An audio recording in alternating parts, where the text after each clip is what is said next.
Muy buenas noches. Volodymyr Zelensky, el presidente ucraniano, viajará este mismo miércoles, bienvenidos a esta suerte de cierre de Wall Street en formato verano, viajará este mismo miércoles, decía yo, a la cumbre de la OTAN en Vilna. Pocas veces ha estado más cerca de Moscú, hablando en cuanto al punto kilométrico, de lo que estará ese mismo miércoles. Si es que va, si es que acude, si es que no manda un vídeo. Allí va a presionar, y va a presionar mucho a todos los miembros de la OTAN. Ojo, porque se habla de que quiere ser miembro de la OTAN ya, pero Zelensky no se refiere a que le admitan ahora mismo. Es consciente, el presidente ucraniano, de que en realidad, si le admiten ahora, mete en la guerra a un sinnúmero de países OTAN, entre ellos a todos los aliados que le vienen apoyando desde hace tiempo por la aplicación del famoso artículo 5. Sabe Zelensky que eso es imposible. Lo ha dicho Joe Biden en distintas ocasiones, incluso en una entrevista a la CNN hace apenas nada. El propio presidente de Estados Unidos dice: esto no va a pasar. Lo sabe Zelensky. Entonces, ¿por qué va a presionar? Porque lo que quiere Zelensky es un documento. Lo que quiere el presidente de Ucrania es que le firmen un papel donde diga que cuando acabe la guerra de Rusia, que cuando termine esto, entiéndese que Zelensky pretende ganarlo, quiero decir, no es un si yo no estoy, sino cuando esto termine y Ucrania gane, él dice: me firmáis un documento que diga que somos miembros entonces de pleno derecho de la OTAN después de la guerra. Y no lo dice de forma inocente. Ucrania lleva 50 años, por lo menos ya, con un documento que dice que se está estudiando. Esto lo hacen mucho tanto en la OTAN como en Europa. De hecho, enseguida lo vamos a ver, pero hay un punto en Europa donde Turquía incluso quiere llegar más allá y lo que quiere es ser miembro de pleno derecho y va a utilizar a Suecia. Ahora vemos eso. Pero decía, Zelensky va a viajar el miércoles a Vilna, a esa reunión, a esa cumbre de la OTAN que se está celebrando desde el día de hoy, para pedirles: oiga, el documento. Díganme que cuando esto acabe voy a ser miembro de pleno derecho de la OTAN. Y en eso está. Mientras Europa está dando vueltas por ahí.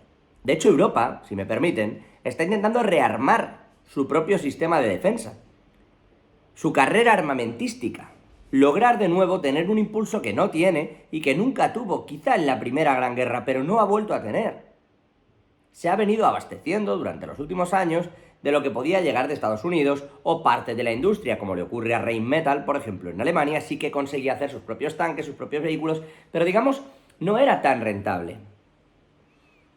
Que todos los países miembros entiendan de pronto que ahora sí hay un miedo y una necesidad real de apostar por esta carrera armamentística, que se haga efectivo, como se ha dicho hoy, el gasto del 2% en defensa por parte de todos los miembros de la OTAN de forma obligatoria.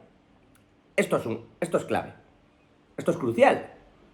Esto es lo que va a hacer, entre otras muchas cosas, que la industria tenga dinero. De hecho, desde la propia industria arrojan esa frase. Dicen: ahora tenemos dinero, lo que no tenemos es tiempo. Durante mucho tiempo hemos tenido tiempo y no dinero para lograr fabricar las distintas cuestiones que estábamos requiriendo. Ese es el problema real que tiene la industria en Europa. Y no quieren depender de Estados Unidos. De hecho, en particular Alemania está sacando un plan de reindustrialización, ya ven ustedes, Alemania, que es probable que encadene un tercer trimestre consecutivo en contracción, que está en recesión, que va a llevar un 2023 como no veía un año tan malo económicamente desde 2008. Pero aún así, están haciendo un esfuerzo importante por: oiga, saquemos adelante la industria. Movamos la industria, hagamos que tenga sentido apostar por la industria armamentística europea. Y en eso están, intentando rechazar ese apartado de Estados Unidos e intentando reforzar la propia maquinaria, la propia inversión. De hecho, hay distintas subsidiarias de Rheinmetall o fábricas acereras, de municiones incluso, que ya han dicho que van a duplicar plantilla este año. Eso es lo que está ocurriendo en Alemania a pesar de esa recesión. Es decir, hay una industria que recibe más de 100, que produce o genera, o que logra tener en realidad, si me permiten, como beneficio.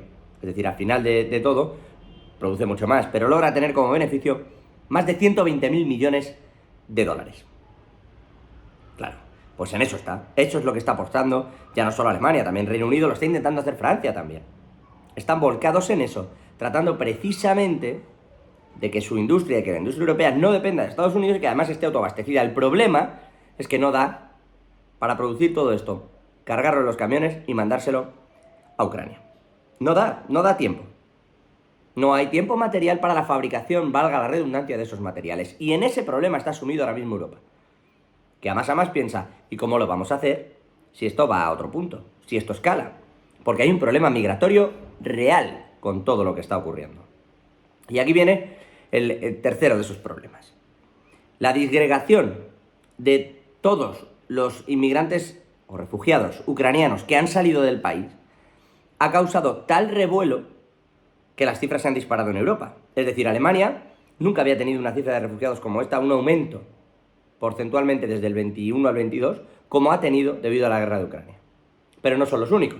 Francia está teniendo unos problemas tremendos debido a la inmigración. Es verdad que otro tipo de inmigración.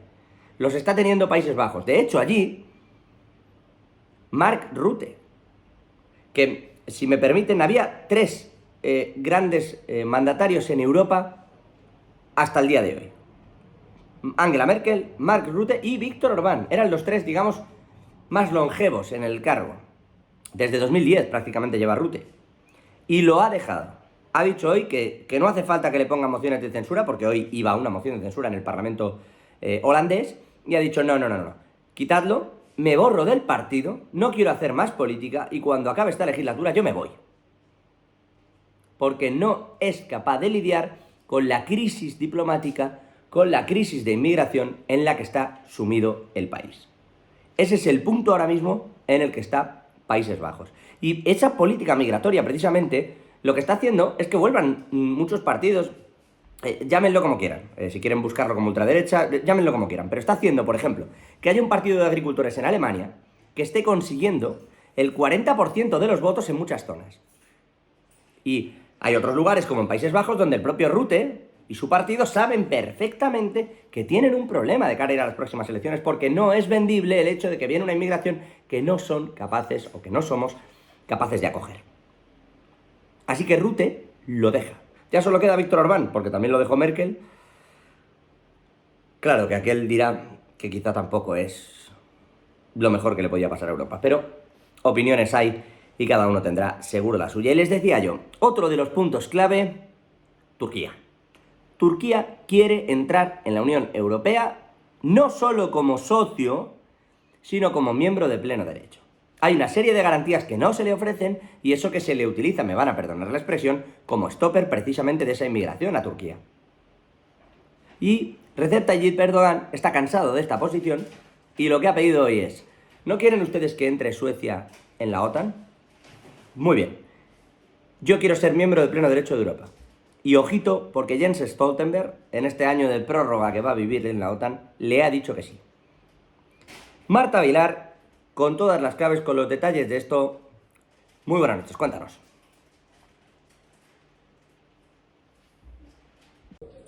Recep Tayyip Erdogan, el presidente de Turquía, tiene muy clara la baza que va a jugar con algo tan importante como permitir que Suecia entre en la Alianza Atlántica.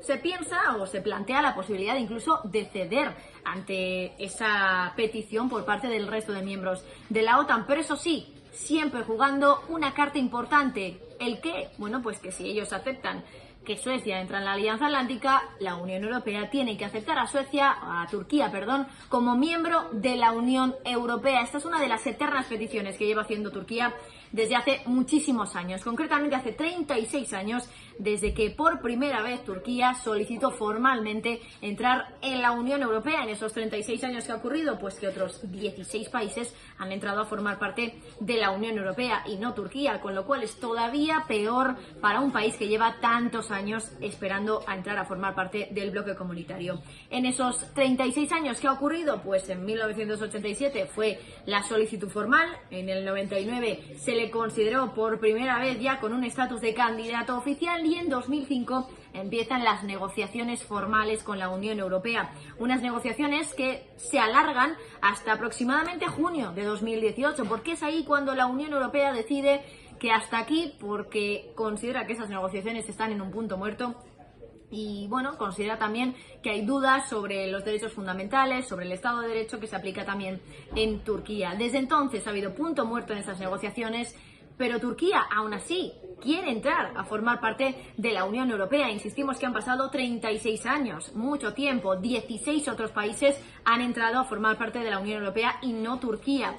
Y aún así, esa es una de las maneras en las que Turquía está planteándose su posición desde un punto de vista estratégico para poder conseguir algo que también le beneficie, a cambio de poder dar su sí para que Suecia entre a formar parte de la OTAN. Por cierto, hoy sobre este tema precisamente ha hablado el secretario general de la OTAN, Jens Stoltenberg, que básicamente ha querido dar su visto bueno a que Turquía plantee esta posibilidad. Lo decía así hoy Stoltenberg. I support Turkey's ambitions to become a member of the European Union. At the same time, we need to remember that what we agreed in Madrid was a specific list of conditions that Sweden has to meet to be a full member of the alliance. And Sweden has met these conditions. And that's about removing restrictions on arms exports. That has happened. Gracias, Marta. Bueno, este es uno de los asuntos del día, todavía moviéndonos en esa suerte de claves que tienen que ver con la geopolítica, pero ya hacia la economía. Antes de ir con la Reserva Federal, que está anunciando subidas de tipos de interés, nos vamos a detener en el punto clave empresarialmente hablando del día. 1.700 vuelos cancelados en pleno momento turístico por parte de EasyJet. El caos, la crisis vivida hoy por la compañía ha sido tremenda. Javier Ruengo, Javi, ¿qué tal? Muy buenas noches. Sí, ¿qué tal? Muy buenas. Concretamente, EasyJet lo que ha cancelado son casi 2.000 vuelos a lo largo de todo este verano y de momento desde su centro de operaciones en el aeropuerto londinense de Gatwick por interrupciones en el tráfico del control aéreo. Un indicador de que las aerolíneas temen este verano que se pueda venir por las sucesibles protestas que pueda haber por parte de algunos trabajadores, como es el miedo al que suceda en Francia en el caso de los controladores aéreos. EasyJet, la que es la segunda aerolínea más grande de toda Europa de bajo coste, ha suprimido de sus trayectorias hasta 1.700 vuelos que deberían operarse entre julio, agosto y el mes de septiembre, un total de 180.000 pasajeros que quedan ahora varados. Entre todos los trayectos cancelados se equivalen a casi un día entero sin poner ningún avión sobre los cielos, con más de 90.000 trayectos programados para operar durante los meses pico del verano. Los clientes a los que se les ha cancelado el vuelo, o bien se les reprograma la ruta o bien se les devuelve el dinero. Los ajustes, dicen, van a ayudar a reducir y a presentar un frente unido frente a los desafíos en el espacio aéreo congestionado por la guerra de Ucrania y por los retrasos en el control del tráfico aéreo europeo. EasyJet es la última, pero no la única en cancelar vuelos. Antes lo han hecho ya Air France KLM, Lufthansa y otras aerolíneas, como es el caso de Ryanair. Gracias, Javi. Esto es la parte más empresarial. En lo puramente económico o quizá en lo monetario, dos asuntos. Uno que pasa por Rusia, ya que estábamos con el asunto geopolítico. Sergio Fernández, Rusia está dispuesta a crear su propia moneda. Muy buenas noches.